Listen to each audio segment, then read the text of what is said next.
Welcome to the Counselling Tutor Podcast, the must-listen-to podcast for students of counselling and psychotherapy.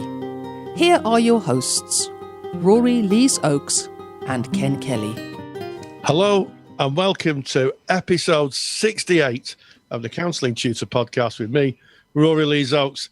And with me on our voyage of discovery is my good friend and fellow therapist, Mr. Ken Kelly. How are you, Ken? Good to be here. Great episode that we have for you for episode 68. We're going to be opening by looking at expressive therapy and linking that to a question that we had through our Facebook group. We're going to be looking at practice matters today and a really interesting one, reviewing the counselling relationship, where we kind of check in with the client and make sure that they're getting what they intended to get out of it when they came in. And then we're going to close by something which is interesting because it's about goals. And I know that January's not that far away, and so many people were saying, oh, these are my goals for the year. But how do we work with goals within therapy, looking at the pros, the cons on that, but opening up, as we do so often, referring to our Facebook page, Rory?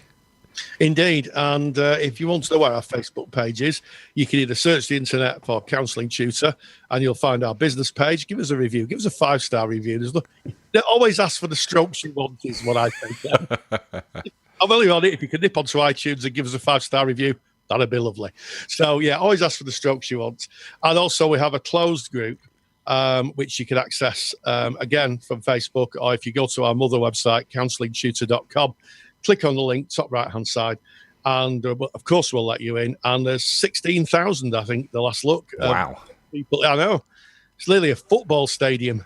It is. Definitely adding up there. And some great topics there from students, from tutors from around the world, all people involved in counselling, the study of counselling. And who did we hear from this week, Rory, and what's the question?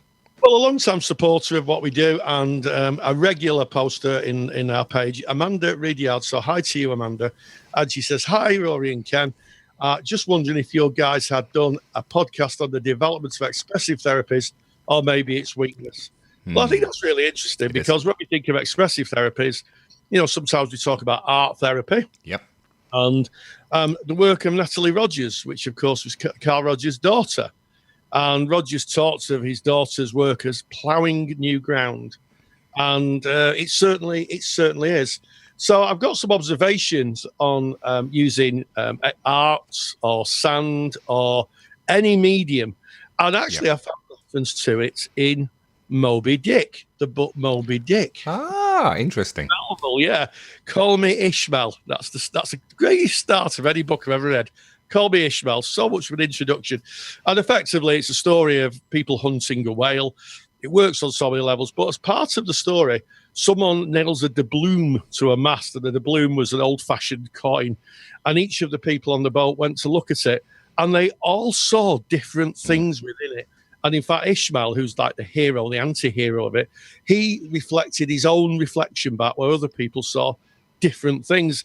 And it's something that's been in literature for a long time, where someone's looking at something and it creates either something out of awareness or brings something from subconscious into conscious. So the real person who developed expressive therapies, are well known, of course, is Natalie Rogers. I'll give you some observations from residentials, you know, where we use a lot of expressive materials on a residential. I might be giving things away here, like clays, paints. One of the things we do is the mask. I don't know if you remember the mask exercise. Oh, very well, Rory. What we do is we get a mask from an art shop. They're usually white plastic, and then we ask learners to, on the outside, paint the face they show to the world, but on the inside, the face they show to themselves. And it is really, really a powerful exercise. And many tears we always used to, and I'm not mocking people, please don't misunderstand me, but we always used to make sure we had a lot of tissues around, lots of Kleenex, because it really did impact on learners' incongruence. And in fact, when I've used that same technique in therapy, it has the same effect. And what I would say, Amanda, is that you've asked for disadvantages. Well, the disadvantages in my experience, or the kind of weakness, is the impact. It may be that clients are totally unprepared for the material that comes up, and as a consequence may feel overwhelmed. So I think that if you're using any form of expressive therapy, plays, that type of thing, be aware of the impact, and maybe not warn but alert the client to see if you can work with the feelings that emerge. The other side of it is that some people just don't think they're artistic, and it's trying to get the idea across that it's not about creating another Picasso or a Rembrandt or all the other kind of art that's around. It's about just creating something that forms meaning for you, and that's a really big disadvantage in my experience, certainly with students, because they've all said, well, I'm no good at art. And then what you have to do is very gently explain it's not about creating a huge work of art.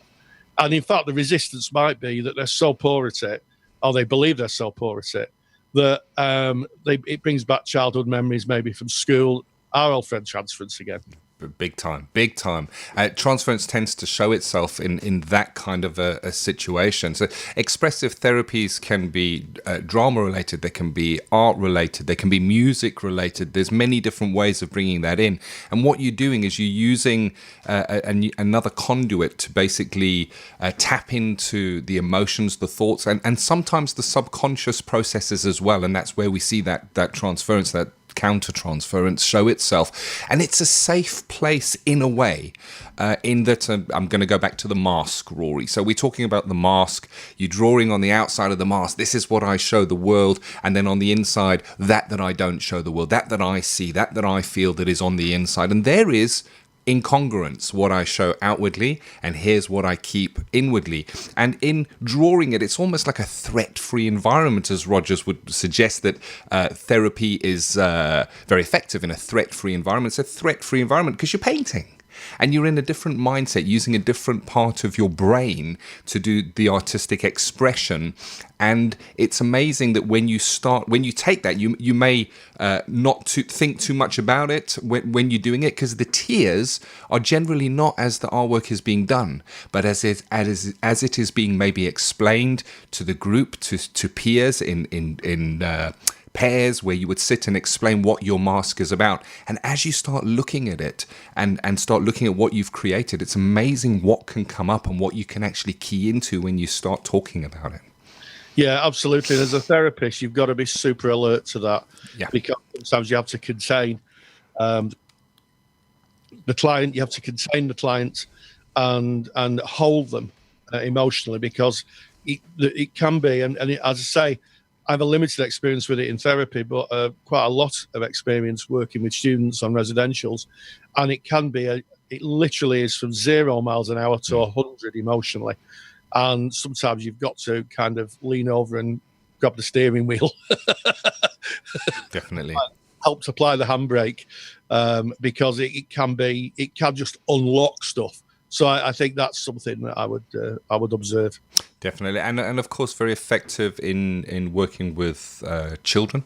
Maybe with the use of dolls, or for drawings that they can express themselves, and more able to key into emotions and explaining how it is for them via that expressive therapy. I think is maybe a little untapped. Because if you look around, it doesn't seem to be a high street norm, expressive therapy, but so effective, having experienced it. And of course, as Rory has already said, it needs to be in the hands of a trained professional. You don't graduate from college, from university as a therapist and then dive straight into expressive therapy. Go and do the CPD, know what you're working with, because from 0 to 100 miles an hour on those emotions, it's tricky, and you really need to be there to hold that person. Absolutely. And one final observation, I used to use pens and creative CD covers when I used to work as a school counsellor. Make yourself I don't know if it'd be a download artwork now, wouldn't it? CDs are a bit last year, aren't they? But make yourself a CD cover. I put on it, and it's amazing what children will put on it and express themselves. Mm-hmm. And they can also be mightily useful if you're working in a triangulation meeting with parents, for sure, where you're kind of working with the child and the parent, and you can show the artwork to the parent with the child's permission, and that's a contract and a lot of supervision, a lot of thought, and sometimes it can bring stuff up from the parents. It can be a gentle reminder to the parent of maybe what they're missing of their child. Yeah, very much so. And to kind of close this off, just one final thought that I have on maybe the weakness or the downside, as that was related in the question. My father, he's been dead for many years now, but he spoke about therapy that he once went to, and he shared with me that he went in to see a therapist where no relationship had formed. It was a brand new relationship, and he came out and he said to me, they got dolls out and they wanted me to play with dolls. And he never went back again, and that was a massive barrier for him. And it just shows that it's about the right person, reading the person, and at the right time, and being able to be with your client. There you go. It put him off. Well, it's all about the relationship and context. Yeah. Context is everything. Indeed it is. So, great topic. Thank you very, very much for that question. And of course, carry on the conversation. Get onto that Facebook page. Come and join those 16,000 like-minded individuals and speak about the questions that you have, because we love to go through there and pick them out for our podcast. So, moving on to Practice Matters, and it's a interesting one, because it I guess can spark debate. We're talking about reviews in counselling, Rory. Yes. It's one of those reviews are a bit like Marmite. You either love it or you hate it. I personally like the idea of reviewing. I think it shows a real ethical consideration. I'm not saying that people who don't review are not being ethical, but for me, and what a review is that after 6 weeks, you sit down with the client and you say, okay, so, tell me a little bit about how therapy has affected you. Is there anything that's changed? Anything else you want to work with? And it can be very useful to help the client realize what's changed. Sometimes that review is a review from the client's frame of reference, where they say, well, seeing you ask, Rory, I don't do this anymore, and I don't do that anymore, and I definitely don't respond to people in this way anymore. And it can be a real celebration, I think, of change. It can also be an acknowledgement of the work still needed. And I think it's really important.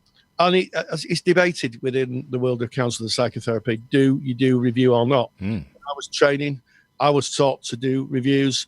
My supervisor is big on 6-week review. As she says to me, and what about the 6-week review, Rory? That's how she says it. What about the 6-week review? She's lovely. It's fantastic. And it's in my experience, it really does work. But others think it's not very person-centered, and that's the crux of it, I think. Well, practice does matter. So let's dive into Practice Matters and look at reviews. Practice Matters. Reviewing clients' progress in therapy is a contentious point. Some therapists and supervisors will correctly observe that if the therapist wants a review, then this is coming from their frame of reference, not the client's. I think it's a principled position to take, and one that really finds its roots in classical person-centered therapy, where the client's process is everything and the therapist is just a conduit to reflect the process the client's going through.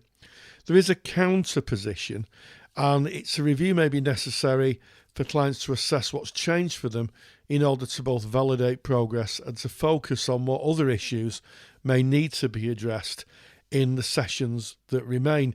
And one of the things I would say is that we live in a world where a lot of certainly free counselling sessions are usually 6, 8 or 12 sessions.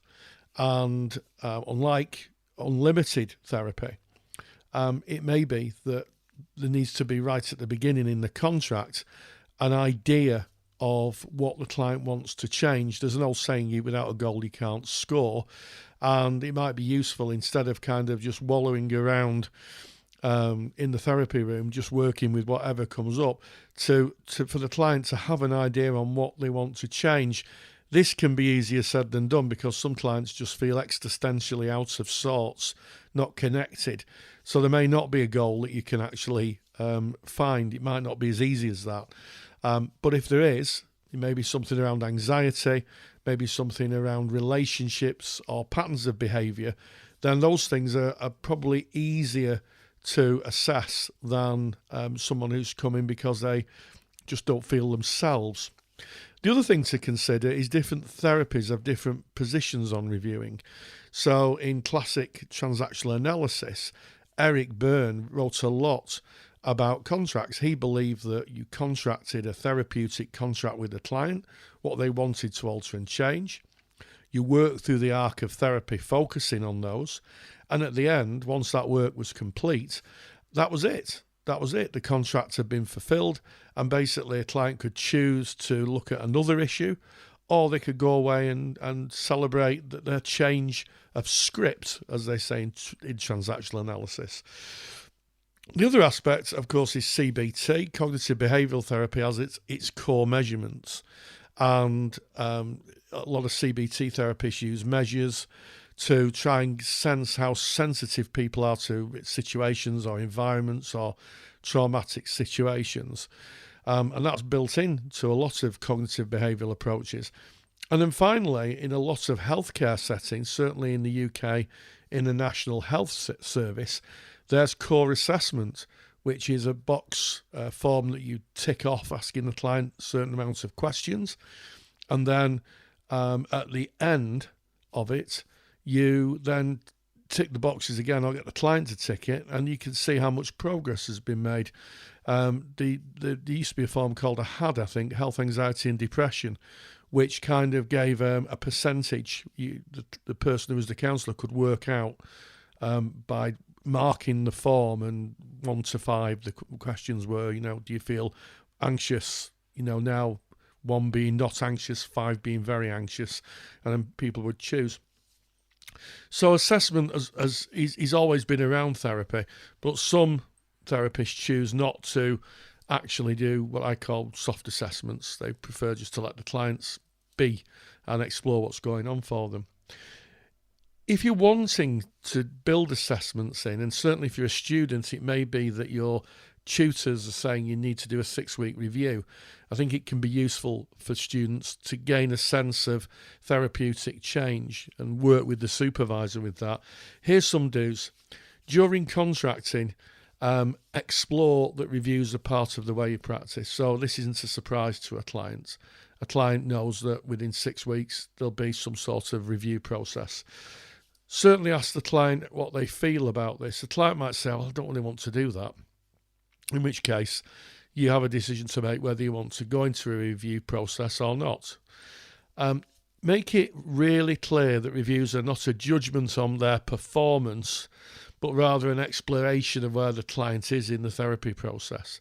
So I would say that this is just get some sense of where you're at. It's not target driven. It's not like, maybe being in employment or another field where you've got goals to hit. This is just us talking about, how you feel it's going. And more to the point, is there anything you need more from me? Is there anything that I can help you with more? I think that can be really useful, especially strengthening the therapeutic alliance. I'd also say to give at least 1 session notice before the review. Client doesn't want to come in and then I'll sit down and say, we're having a review today. Try and build it into the flow of times that you're with the client, the sessions, and just say, maybe next week, perhaps we could just take a little bit of time just to see where you're at. That basically is setting up a review. It's as informal as that. There are some don'ts. So the first is don't be dogmatic. If on the day of the review a client wants to focus on another topic, then work with what they want to bring. Don't push your own agenda.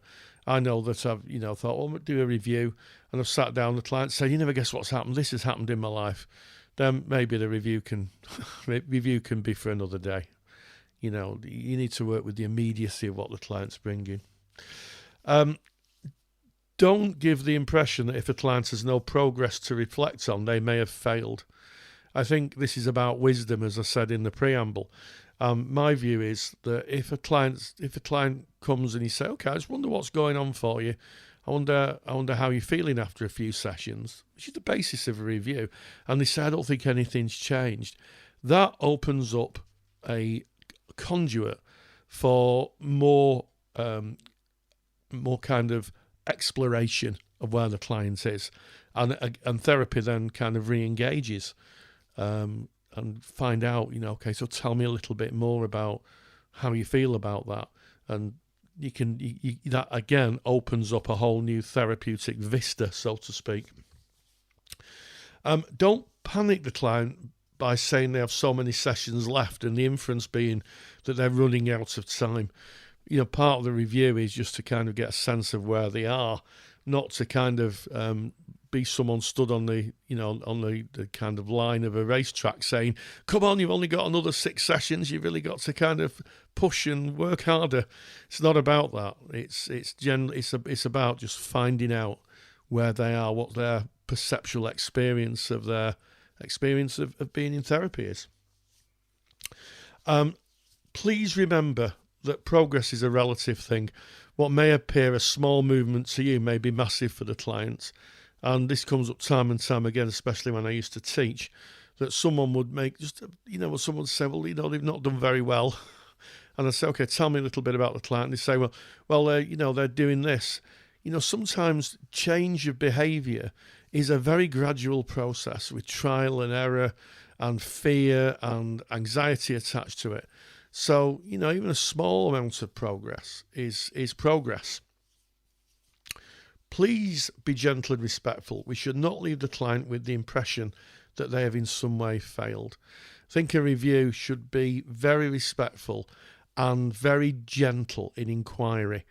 It's not a case of getting a flip chart out and saying, okay, so how are you getting on with this? And out of 10, 1 being really poorly and 10 being really fantastic. None of that, please. It's just a gentle discussion. I would say it's an inquiry from the therapist. And also, I would say to consider if you need to review at all clients are different. So even if that is built into your contract, sometimes you may not need to review. The review can be self-generating. Clients may very well come to you through the sessions and say, since I've been seeing you, this has changed, or that's changed, or this is the way I'm thinking now. In which case, really, they're doing a self-review. They don't need any help from you. They're doing the work themselves. And finally, remember, therapy is a process, not an event. Thank you as always, Rory. Always insightful, and I didn't say anything going into this, but I tend towards the side. You said this is reviews are like Marmite coming into your chat there, your practice review, and I tended towards the not doing reviews unless it was kind of brought up by the client. But there is really a strong argument for those reviews in how beneficial they really can be for the therapist, for the client, for the relationship. And of course, if you want to get Rory's super duper handout, you can do that by going to counsellingtutor.com. That's our website. That's kind of that underpins everything that we do. You'll get all our podcasts on there. Just click on the podcast tab. Go to episode number 68. That's today's episode. All the show notes are there. It's kind of a précis of what we spoke about today with all the links to references. And of course, right from that page, you can download the handout that Rory has put up there for you. If you are a member of the Counselling Study Resource, what's that? Well, that's the paid side of Counselling Tutor. If you are a member of that, well, that's already been added to your handouts vault. If you're wondering what's a handouts vault, what is the Counselling Study Resource? Well, we speak more about that at the very end of today's program. But moving away from reviews and moving into another question that has come in, and this is working with goals, and this also came up from the Facebook page, Rory. It did, and it kind of links into the last thing about reviews, really, doesn't it? It does. It does in a way, and it's from Gemma Price, who's a member of our Facebook page. Hi, Gemma, I'm waving, so there we go. And she says, hi, I'm writing an essay, and just thought I would ask for feedback on your experiences with working with goals with clients, advantages, disadvantages, and challenges. Yeah. And he thoughts gratefully received. Thank you. Well, there you have it. Like it. Yeah. So yes, goals. Well, I think it's an interesting one. As Rogers said, and I love to quote Rogers in the podcast, all behaviour is goal directed, and I think that's the interesting idea that people do sets of behaviours to attain a payback of something. And the same thing really happens in therapy, where people are changing their behaviours. In person-centred therapy, the goals are really when we ask clients what they want to change, and it links into the therapy contract. And again, I'm going to talk about contracting in Practice Matters. I'm going to talk a little bit more about the therapy contract. But I think, there's an old adage, an old saying, without a goal, you cannot score. You can't score without a goalpost. So my view is that you ask clients what they want to change. Now, the advantages of that is that the client can see what they're working towards. In my view, the disadvantage is if you've got a client who has a history of overly pleasing people, you may very well just make stuff up. Yeah, for sure. And I think that's the danger. And it comes down, again, to experience, the relationship, and how you put over this. Because what you don't want to be as a therapist is like some kind of therapeutic human resources department where you're sitting someone down and saying, right, okay, what are your goals for this week?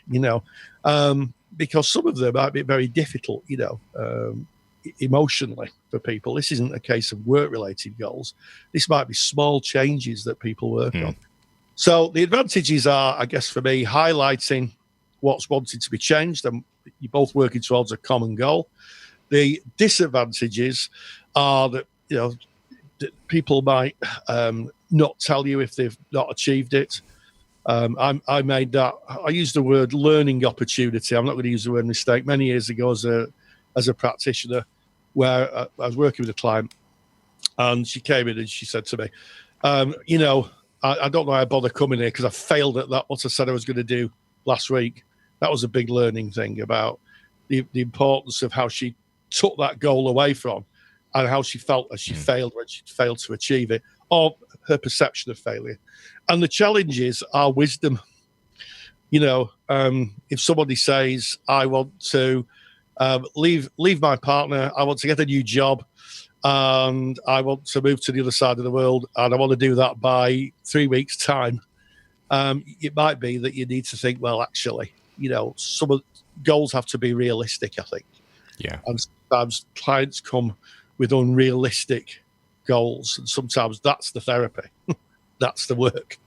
Yeah, it's a really interesting topic, and I guess also it's about looking at the modality of therapy that's being used. So if we were doing a cognitive model of therapy, we're going to be working towards goals, and we're going to break those goals down. We're going to have steps to be able to get there to the main goal. But if we look at something like person-centered therapy, where goals are maybe not considered as prominent, I would echo what Rory has said. When that client first presents and you say to that client, I wonder what it is that you're looking to get from coming to counselling, they're going to give you what they're looking for. They're going to give you their goal. And if you can kind of reflect that back, summarize it down and précis it, then you've got something that you are together working towards with this client, and something you can measure against. And as Rory, I work as a clinical supervisor, and in supervision, sometimes supervisees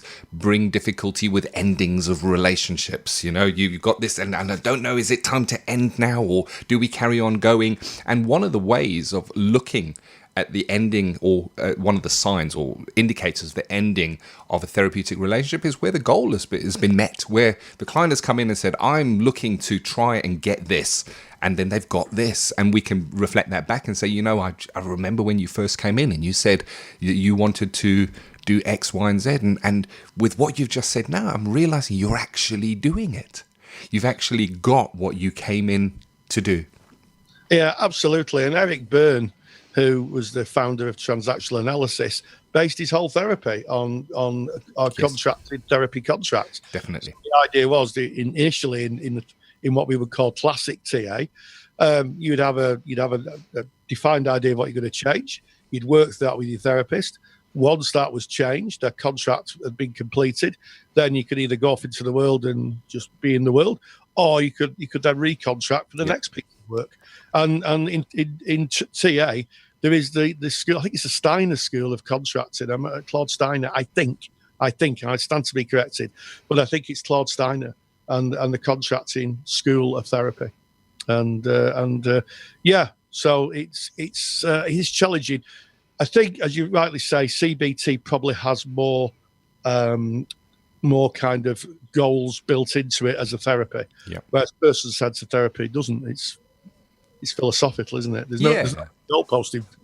But with that underlying goal, with what they came in for in the first place, and I guess what we need to be mindful of if you're working in a person's, and this is the wisdom, you see, this all ties in to what you were saying there, Rory. The wisdom side of thing is a client may present, I'm making this up, this is not from practice, I need to speak to someone because I don't feel that I've got over the death of my father, is the presenting issue. And it can be inferred from that the goal may be to be more comfortable with the death of your father, or not be so kept up in that. But we may find that as that therapy starts unwrapping and starts becoming real within the therapy room, that's not what they're really bringing. That's what brought them in. That's what sat them in the chair in the first place. That's what they said was the issue. But it may be that there's other stuff that they haven't looked at, and we may see new goals or new directions unwrapping as the therapy unfolds. And with it being person-centered therapy, it's about us as the therapist recognizing that through the wisdom and redefining what that goal is with the client, so we know where we're going. I think it's in Alice in Wonderland where Alice meets the Cheshire Cat and she says, well, where am I? And he says, well, where are you going? And she says, I don't know. And he says, well, then it doesn't really matter then, because if you don't have a goal, hey, that's it. Well, we've got a goal, and that's to end this podcast, Ken. See what I did there? I did. It was a great podcast. Started episode 68 with looking at expressive therapy, looking at practice matters, the subject of reviews, and of course closing with working with goals in therapy. Yes, and as always, stay grounded and stay safe. If you enjoy the topics and handouts here on the Counselling Tutor Podcast, then you will love the Counselling Study Resource. CSR was built by myself, Ken, and Rory Lees-Oakes to give you the support you need during your counselling studies. So get access to the world's most comprehensive collection of resources aimed at supporting you in your journey to become a counsellor. Take the stress out of your studies by visiting counsellingtutor.com/CSR. That's counsellingtutor.com/CSR. Thank you for listening to the Counselling Tutor Podcast. Find the show notes for this episode on our website at www.counsellingtutor.com.